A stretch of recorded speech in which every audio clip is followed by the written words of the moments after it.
Homeschool How To. I'm Cheryl, and I left the life of classrooms and cubicles for home educating in the countryside. But I have no idea how to homeschool, so I interview the people who do. Join me on my quest to learn all the ways there is to homeschool. Welcome, and with us today I have Chloe from Ontario, Canada. Welcome, Chloe. Hi, Cheryl. Thank you. Thanks for being here. I'm really excited about today because I have been in search of a game schooling family. I heard of this concept maybe a year ago as I was interviewing homeschooling families on my podcast, and someone mentioned game schooling, and my son at the time was 5 and kind of getting into games, and I'd never heard of it. So I've been looking for someone that could come on the show and tell me what game schooling is, because I think my son will just have a blast with this. Let's start off with, how many kids do you have and what are their ages? I have 2, so they're 8 and 10. Okay, those are great ages for games. What sparked your interest into game schooling? Where did you first hear about it? I don't know when I first heard the term game schooling, but we early on, one of the first methods of homeschooling that attracted me was Montessori, and there were a lot of games involved with that. If you know anything about Montessori, it's like, very, very hands-on for the kids. So we never dove too deeply into Montessori curriculum. It was just a little bit too overwhelming for me. There's a lot of materials to purchase that take up a lot of room. But one thing that we did retain was a lot of the games. And even before we had kids, my husband and I both met a family that was really big into games. They were a large family and they played tons of games and we just loved it. So I think we just naturally wanted to incorporate that into our homeschool. We don't have video games here at the house, so we try to do a lot of tabletop games with the kids. And like anything, it kind of ebbs and flows. Sometimes there's a season when you're doing it a lot and then maybe not as much, but it's something that we enjoy doing as a family. I probably heard of game schooling because I was just, probably, my Facebook algorithm had stuff to do with board games, and looking for reviews on board games came across a game schooling group. I'm thinking that's how it happened. And oh, okay, people intentionally do this as part of their homeschooling, and just kind of went from there. That's so cool. So now, do you actually use the games as the curriculum or just to reinforce what you're teaching in your curriculum? We don't use them as our curriculum. We have a few curriculums that we use that actually do have quite a few games incorporated. So when I went looking for a math curriculum, one of the things that I was looking for was something that was that had a lot of manipulatives in it. So very hands-on and tactile. So we went with Right Start Math, which was created by a Montessori professional. And there's a ton of games involved, card games, all kinds of games throughout. And then Logic of English has a lot of games in there too, card games throughout.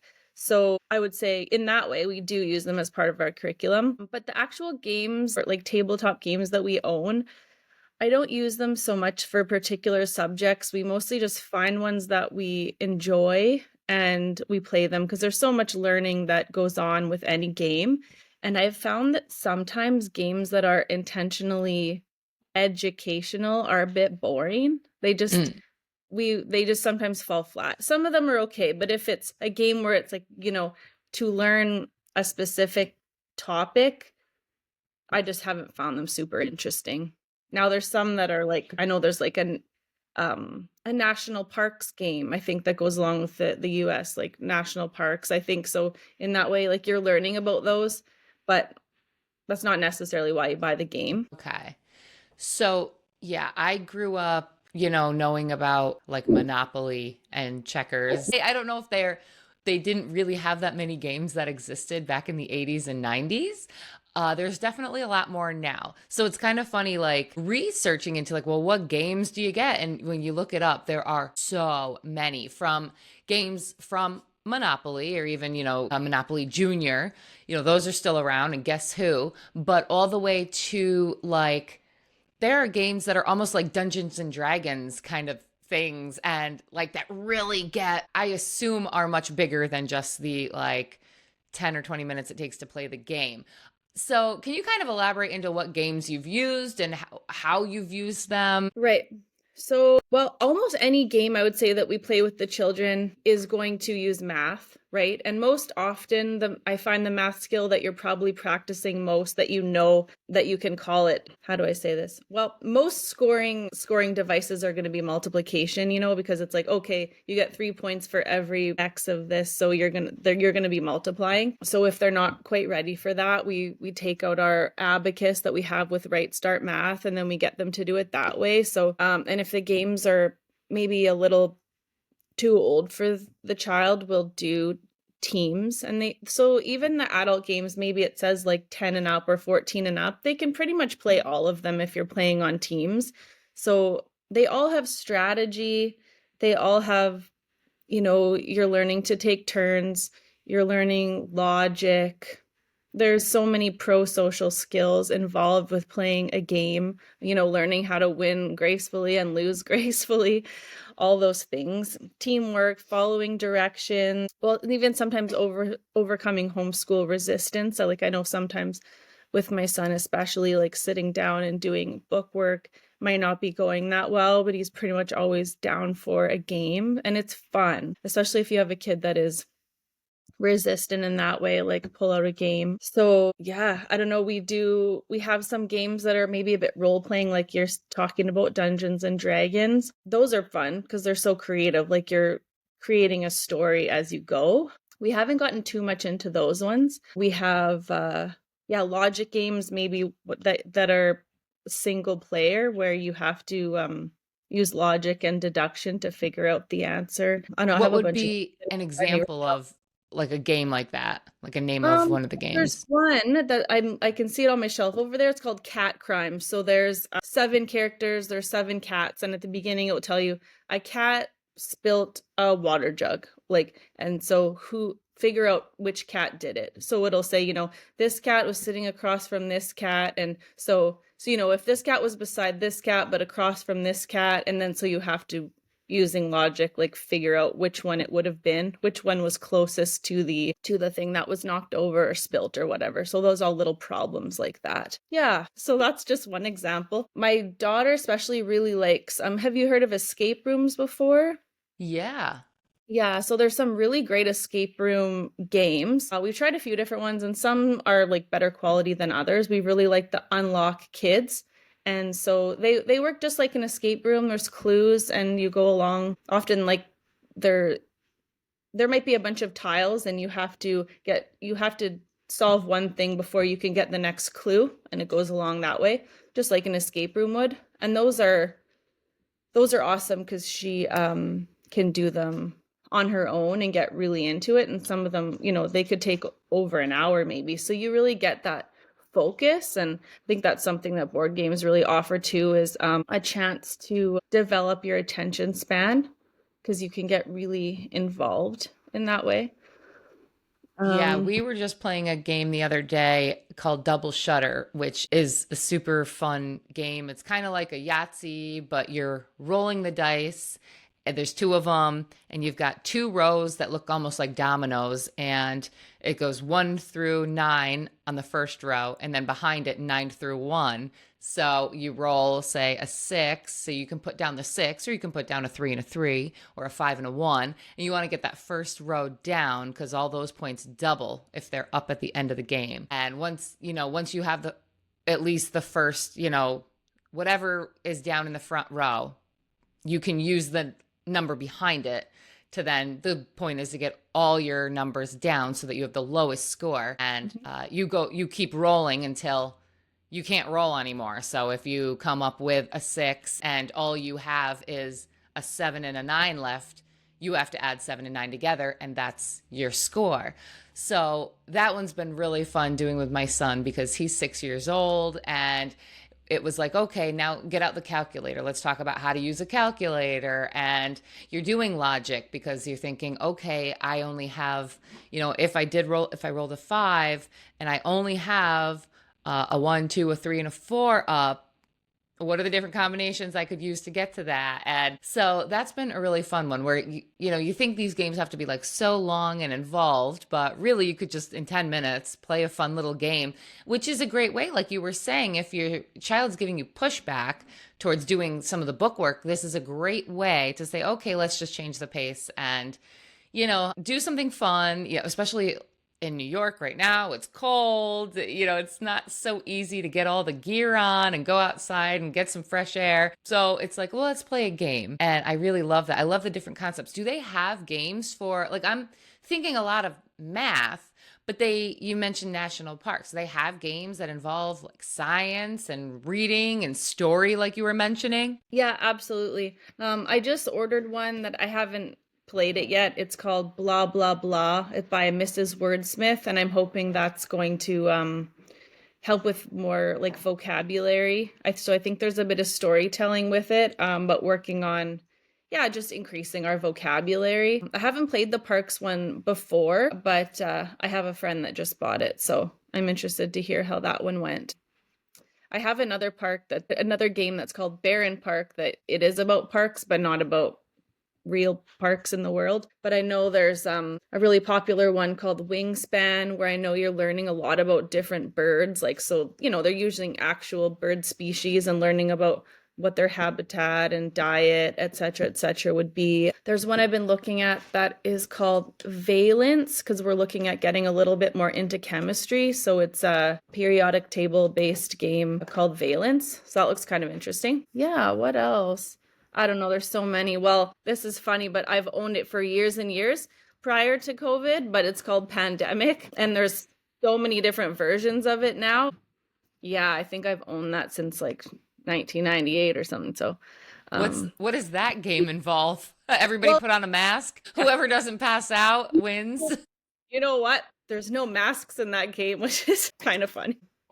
Yeah, so this is another actually a good thing to talk about, is that it's a cooperative game. So you are all on a team. So basically there's a team. You draw a character card at the beginning of it because each character has a little bit of a special ability, but you're all some sort of like scientist or researcher, whatever, bioengineer, and you're just working together to stamp like to cure and eradicate diseases around the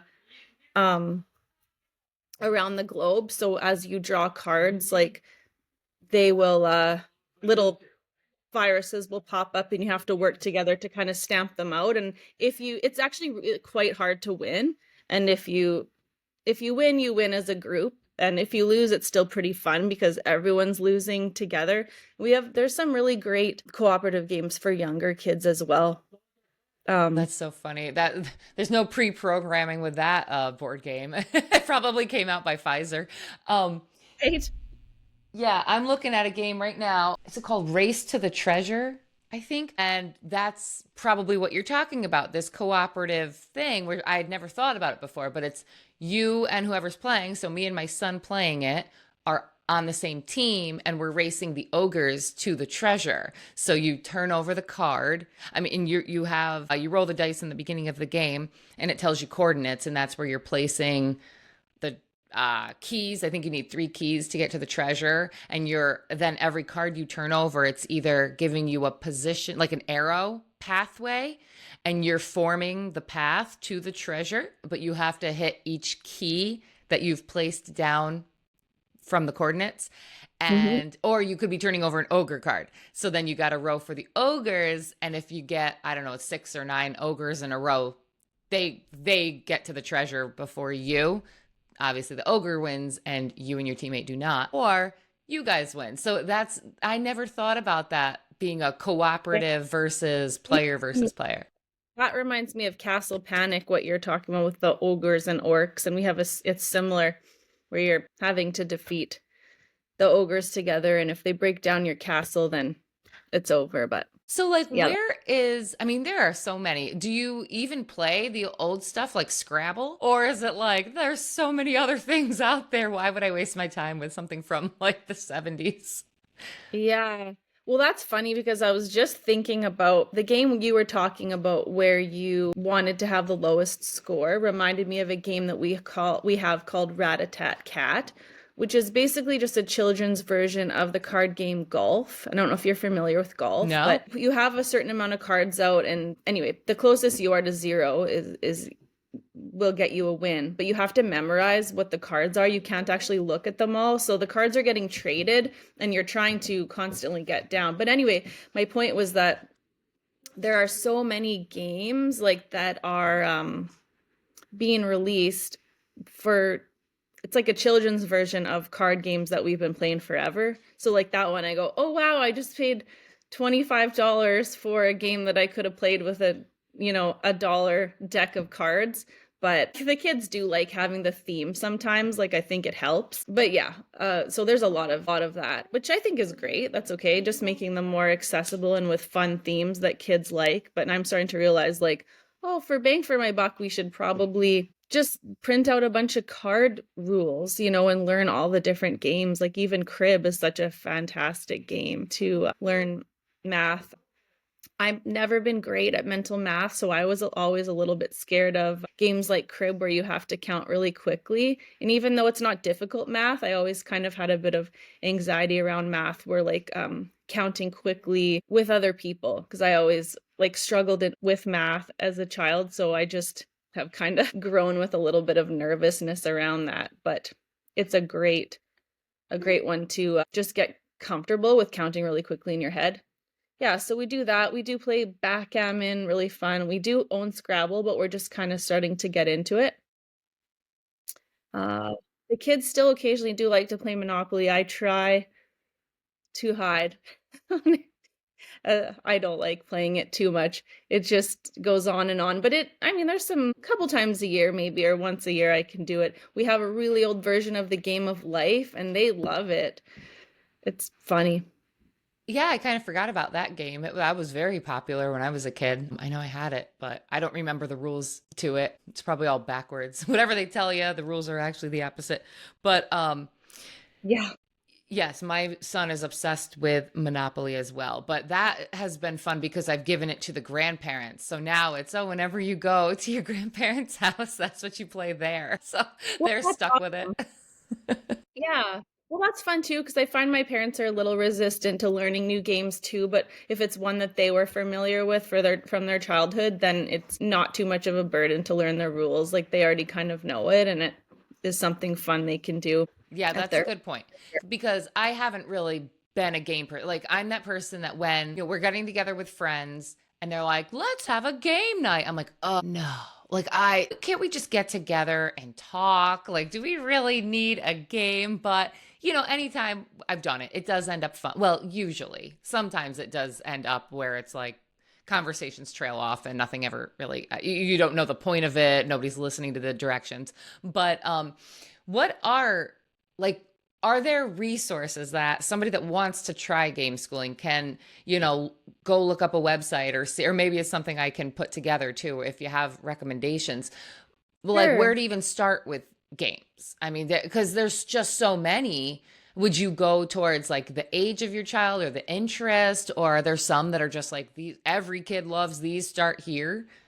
Yeah, there are a couple like websites by like homeschooling parents and then some Facebook groups that are pretty good because everyone's different. So I guess you kind of need to know like how you want to do it because I'm pretty like I can't call myself an unschooler because we do use curriculum, but the way that I approach the games is just like we do it because it's fun and I know that there's a ton of learning going on with all the strategy and teamwork and just all of that I don't worry too much about the subjects, except sometimes I will choose, like I told you about the language one where I'm hoping that it will encourage some vocabulary work. But there are people that are a little more intentional with like history, science, and they're looking for ones for a particular subject, and there's definitely some websites and Facebook groups that are like there's just people to ask, like people have such great recommendations. I think it's called Gameschooling with My Little Poppies is her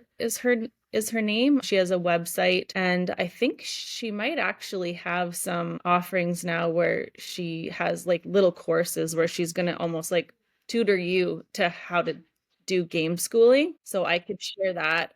I would just have to look it up. And then yeah, so for me, I don't, like I said, we just look as a family at games that we think would be fun. So I'm not the best person to ask like games on science, games on history, games on that, because we just kind of play it all and just, I look for game mechanics that I know my kids like the style of game. So is it like a card drafting game, or like, is it, so for kids, I think like a bit of strategy and a bit of luck, a bit of both, like some games are all strategy and no luck. And I find if you're just starting out, that can be really frustrating, even for the adult. Like everyone has preferences, because especially if you're working with different ages or kids that are like sensitive to losing, or, you want them to have fun and be confident and not get discouraged with gaming. So choosing games that are accessible in that way. Okay, yeah, that's something I never thought about too. So when you play something like the dice game, anytime you're rolling a dice or picking up a card, there's a bit of luck. Like so Candyland, that's all luck. There's not really any strategy you can Yeah. bring to Candyland. It's just kind of learning colors and counting, but the Yeah. strategy, there is no It's strategy with that. Your luck well, is the card taking that you turns, draw. and yeah, you learn taking turns. Someone is going to win or lose, and sometimes that's frustrating for other kids, like where they might be competitive and it's frustrating to them that they didn't win because it's just pure luck, and they know that if there was a bit more strategy, maybe they would win. So you just have to kind of figure out what you like. But I have there's a bit of lingo that goes along with it, so you can look up like game mechanics, like what are they? Is it like a worker placement game? Is it just like a card drafting game? Is it there's a lot of different game lingo like that, and you can kind of look at what there's a website called Board Game Geek, and you can search in so many different ways and get recommendations for That's that. cool.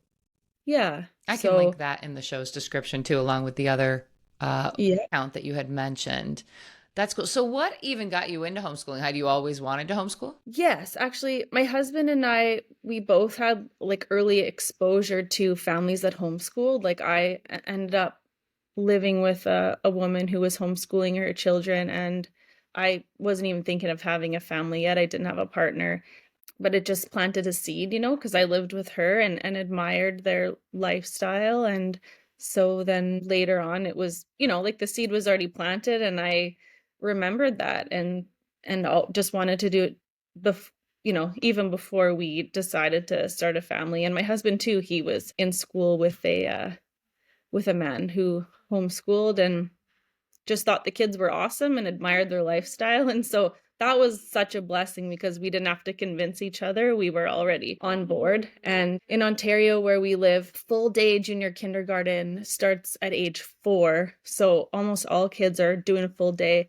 at age 4. And some of them are still 3, depending on when their birthday is. And there was just absolutely no way I was going to be handing over my child that young. Like I couldn't do it. Wasn't really a question.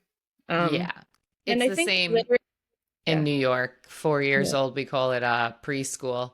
And yeah, Mhm. they're full day now, where kindergarten wasn't full day for me when I was young, but Neither. preschool is now full day. Mm-hmm.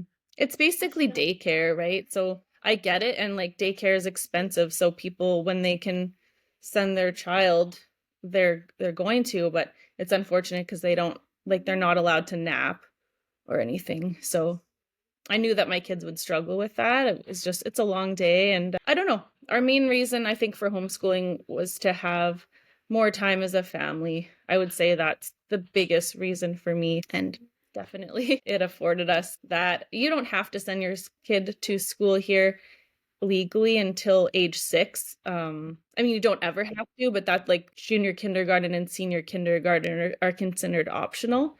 But because it's the norm, if you don't, then when you get to grade 1, you are it a little bit frustrating, I think, probably for the child, depending on where they're at and what your methods at home were during those years, how it compares to their same age peers. And so, it just becomes the norm. And so that's what's expected, right? Yeah. Well, it's funny you say that because we just joined Boy Scouts a month or two ago, and last night was their second meeting. And these are first graders, so they're 6 years old. I would imagine there could even be a 5-year-old in there if they had a late birthday. And my son isn't reading yet because I just haven't pushed making him do it. Like, have been doing phonics and all that for a couple of years now. However, I'm just not, I don't know, I don't spend that much time a day on making him read. He just isn't there yet. I read to him more so. And it's funny when you're in that sort of age range of 6 years old where they were all standing together and the troop leader was saying, okay, let's read the scout pledge. And she holds up the piece of paper with all the pledge, the words written on it, and all the kids are saying it. And I don't know if they're saying it out of memory or they're actually reading, but I'm like, I think they're all reading. Like, wow, if we had skipped, like you were saying, preschool and kindergarten here, these kids are already reading by first grade. He would have Yeah. been already behind at 6. I mean, that's crazy. So, and I don't know how it would be if maybe at the third or fourth or fifth grade level or in middle school or high school, because I would imagine there's some point where he will surpass the kids in school because of just, I try to say to him, if someone says something to him about like, oh, you can't read yet. I'm like, yeah, but ask them if they know how to like change a tire or change the oil in a car. You know how to do all that stuff. You do it with your father all the time.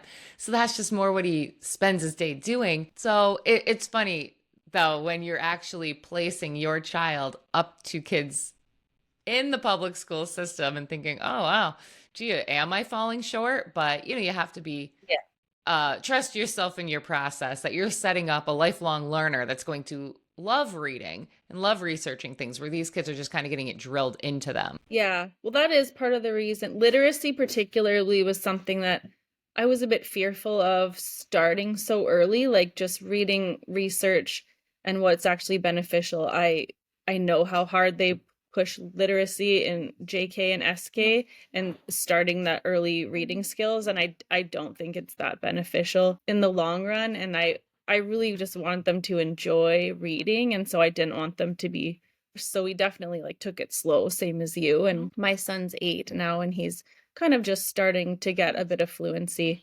And I'm not worried because, well, boys I think are typically a little bit later with that too, and it's not a concern. I think most important is that they both enjoy books. I just want them to have a love of reading. And like my mother-in-law was telling me recently that in grade 4 or 5, I think the teachers thought that my husband couldn't read. And so they sent him for some sort of testing and they found that he could read, but he was resistant to being forced to read, and he could read anything, but he wasn't interested in reading books until like late high school, maybe like early adulthood, but he would read manuals, like Nintendo manuals or like whatever he needed to do. But he's actually gifted. And so they just thought he couldn't read and just didn't want to read whatever they were asking him to. So, Yeah. and my son has a similar personality, like very resistant to being coerced into anything. So my children both have different personalities. I think my daughter would have fared fine in public school, but I think my son, his spirit would have taken a hit for sure, and confidence. Yeah. Yeah. And I mean, I don't even know if I could fit on two hands how many books I read throughout school. Because if English class assigned us a book, I think I made it more of my job to be able to pass the exam or write the summary, the book report without reading the book. Like that was my task at hand. How are you going to get through this without reading this book? And it's kind of sad now because I'm like, they probably were good books, but however they were presented to us, there was no context to it. There was no way that it was ever going to, like Fahrenheit 451. I remember us talking about it in class thinking, oh, sounds like a pretty cool book, but I ain't going to sit and read it. So, but it probably, I think things seemed so far out, so fiction that, we didn't really talk about like, hey, maybe something like this could happen, or let's talk about how we could relate this to real life. It just seemed like, oh, here's the next book, and yeah, it's kind of sad because, even like To Kill a Mockingbird, what a great story. But Mhm. as like, I don't know, a seventh grader, I don't care. It's something later in life. I remember thinking like, oh, these books will be great when I'm an adult and want to think about this stuff. But as a seventh grader, I didn't want to. So, and I remember wanting to read a Goosebumps book in my reading class, and they told me, no, you cannot read this. And which is sad because it's like, if that's what I enjoyed reading, why squash it? Because then I just sat there with whatever book they were making me read and I stared at the wall. Yeah, that's interesting. I was at a library a couple years ago, and I noticed an older girl, she probably was 9 or 10, brought up a book of those Little Miss or Little Mister, was like Little Miss, they were like circular characters, and it was like Little Miss Sassy and Little Miss. Do you remember those? It was, and the book itself was very easy, and her mom said to her like that she couldn't take it out because she needed to pick out something that was her reading level, which I totally understand. Like, you want your kids to challenge themselves, but it just it made me think of just trying to foster the joy of reading. And sometimes there is something, I think, beneficial in reading something that's easy. It's just, there's nothing wrong with that, because that might just be, she might enjoy the content. Sometimes it can build your confidence if you are reading something easy, or reading the same thing over and over until you are super comfortable with the material. It doesn't always have to be hard or a challenge. It can just be enjoyable. So I thought that was interesting. And I had heard from some, I don't know where I read it, just a literacy blog or something, about that it is beneficial to read something that's even below your reading level, because it builds confidence and just familiarity with what you already know, and that's totally fine. So I thought that Well, was and a great interesting. way to do that is to have like your older child read to your younger child, because you're kind of saying to them, can you help her learn how to read by reading this book to her? Or even, the homeschooling groups generally are all different ages, which is the wonderful part about homeschooling. And the younger kids kind of want to be like the older kids and gravitate towards them, and the older kids take on this leadership role. So those are great places too, to have the older child, hey, could you teach her how to read, or could you teach her a word today, or what a couple of the letters say, their sound. So yeah, I hadn't really thought about that before, but as my son gets more comfortable with reading, that will be maybe a task I put on him really for him. But he'll feel confident at reading at the lower level, but and also teaching someone. Yeah. What are other strategies that you've kind of picked up along the way in your homeschooling, advice that you would give to other homeschoolers? I don't want to call it advice, because I'm kind of nervous to give other people advice necessarily, but just one thing that's been helpful to me this year, I'll share that. I recently did a little course with Pam Barnhill. She, Hmm. are you familiar with her? Yep, she's She been on the has, show before. Yeah. okay, great. So her, I can't remember what she calls it, if it's her organizational course, but in it she gives different ways to organize your homeschool, and I've just found that loop scheduling has been really great for us, and actually with game schooling is, I think, this year keeping us more uh keeping games in the loop, I guess, because sometimes it is easy to forget about them. And I just want to be more intentional about making sure we at least have like one day a week where we do a lot of them. And they're always kind of interspersed, but just being intentional and making sure that they happen regularly. So I just wrote out all the curriculums that we're using and all the topics we want to study. And I just every day look kind of what we did yesterday and go, okay, like what's the next thing in the loop, so that you always want to make sure, like for us, we always want to make sure we're hitting like our math and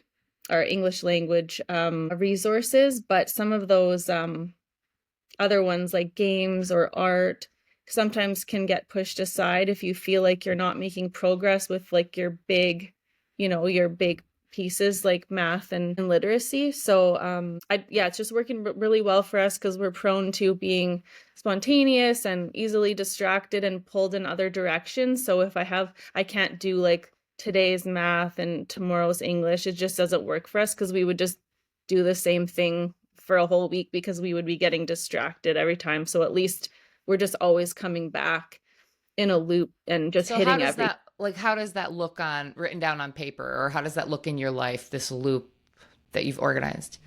So what I've been doing is I basically got a notebook for each kid, and in the front of it, I wrote all of the curriculums we use and then any of the extra things like our kits that we get, like if it's Crunch Labs or Mel Science. I just kind of written everything that we do, including board games, including like phys ed. And I even just keep adding things as I realize what we're doing, even like audiobooks. So I wrote those all down, and then every day, I'm not very good at organization, so this may not make sense to other people, but this is how I'm figuring it out, and I feel that I'm more organized this year than I have been. So like I said, there's a notebook for each kid, so I'm just writing the date, and I started writing what we did that day. And then the next morning, I looked at what we did the day before, and then went to basically what's next in the list.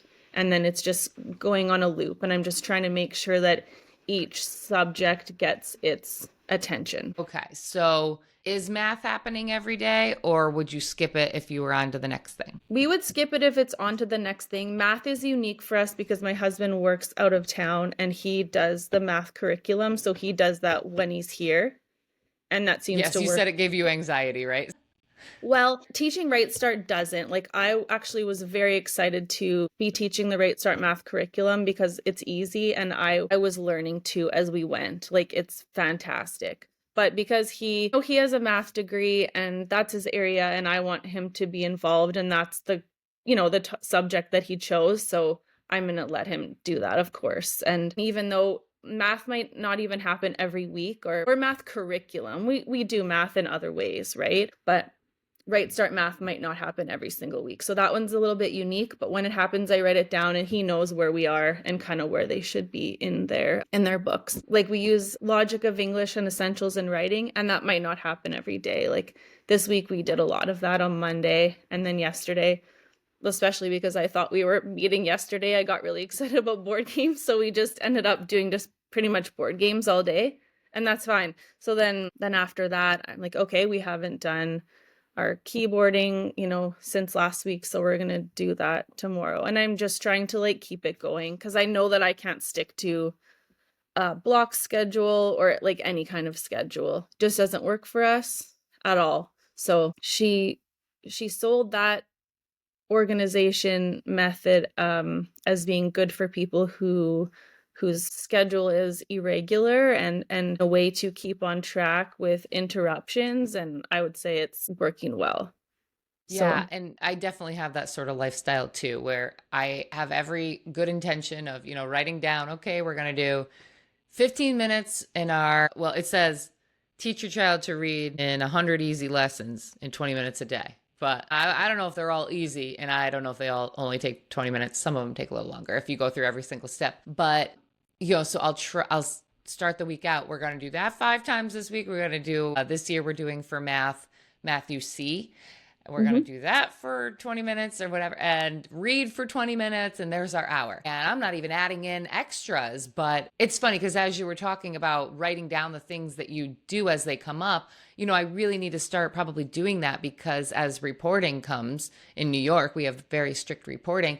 But for instance, yesterday and today, he was working on STEM science kits where he's putting together like little remote control cars or putting together I think there's like 5 things in a kit. And then, so like a car, a plane, a forklift, and he's actually taking the screws and putting them on the board and, screwing in the brackets and putting together the thing that holds the battery in and putting the wires in around, that. So it's a yeah. whole thing. And I'm sure there's science to it and technology. And I probably would have just gone by the wayside, not even realizing that he's doing science as he's doing that. And even things like going for a hike with one of the homeschool groups or going to a concert, little things like that that you don't Is there really think some, about. But sorry, with the way that you have to do your reporting, are you able to fit those things in?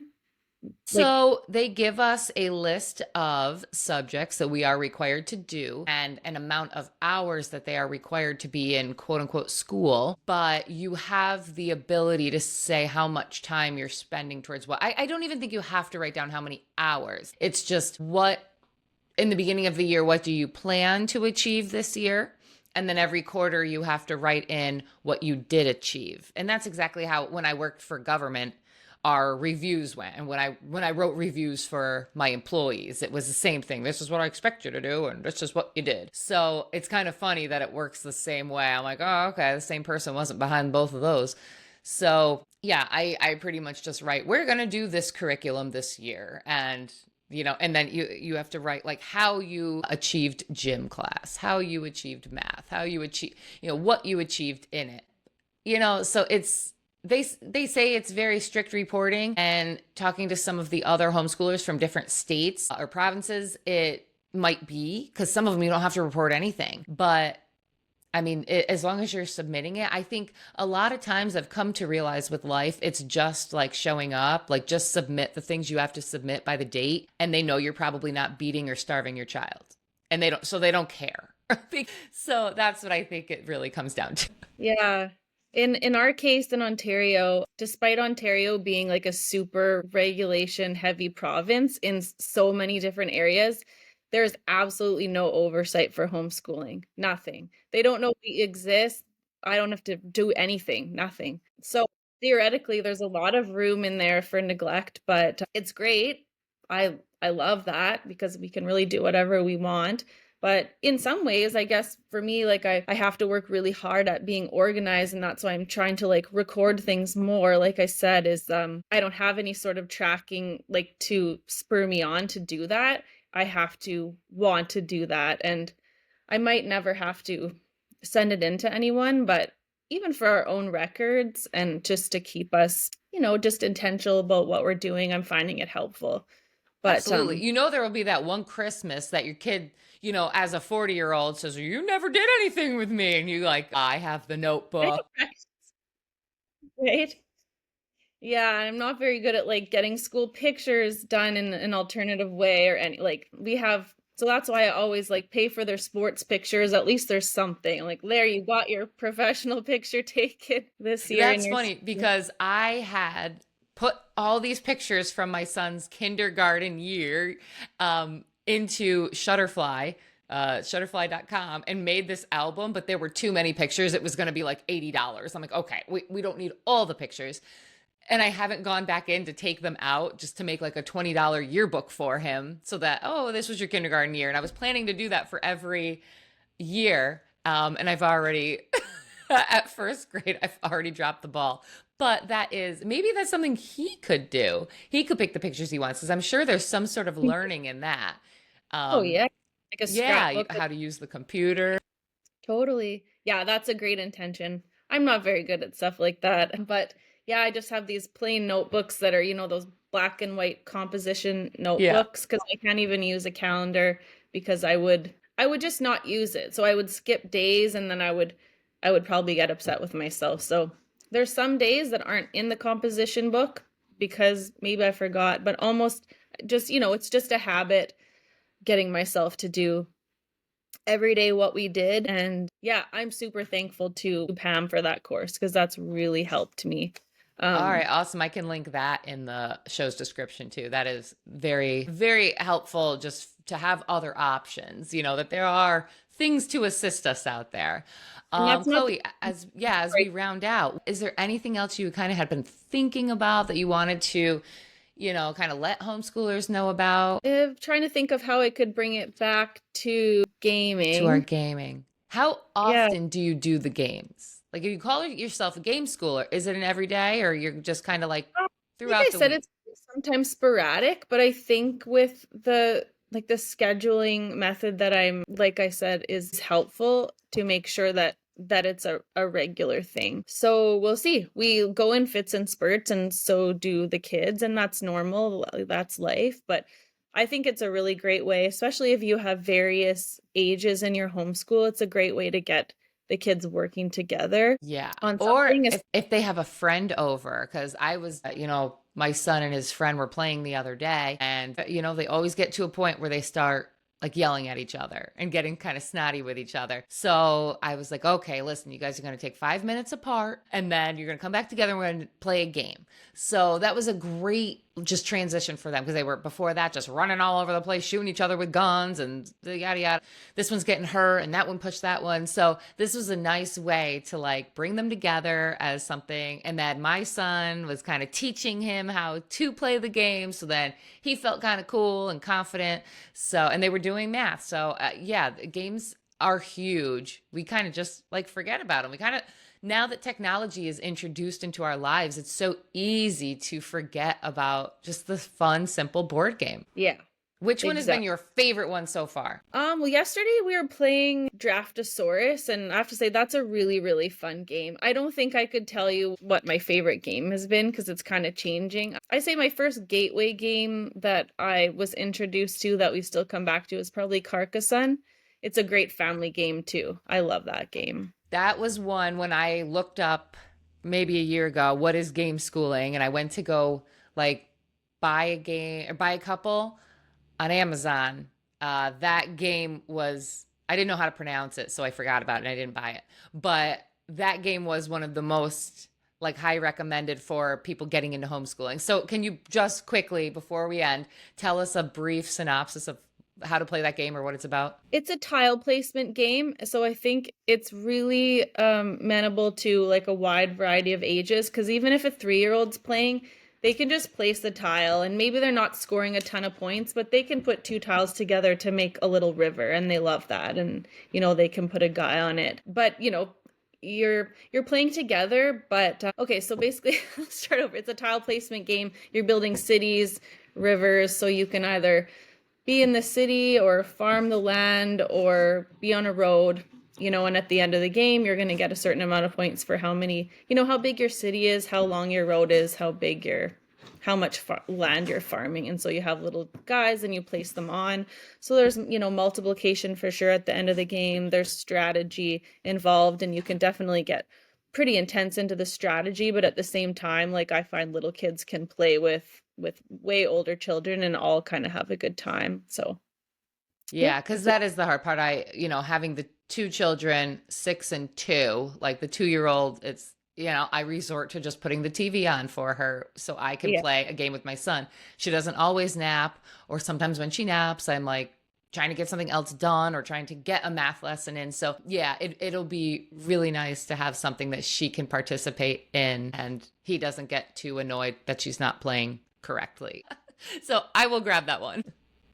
Yeah, and that's something like you just have to kind of that's a good learning too, right? Is like I am sort of a person that, if my game pieces are being abused or whatever, I get a little like, oh, and you have to kind of temper your own reactions. And if you're going to have a 2-year-old, maybe they're going to just want to hold the same tile for the whole game. And like there's 75 other tiles. So just let them have that one for now. It's whatever. You can have a more serious game later, So true. So, Great advice. Chloe, thank you so much for being here today and letting us know about game schooling and, what got you into homeschooling and just sharing your story with us. thanks for having me. All right. I will link everything that I had mentioned in the show's description. So check that out. Bye-bye. Great. Bye.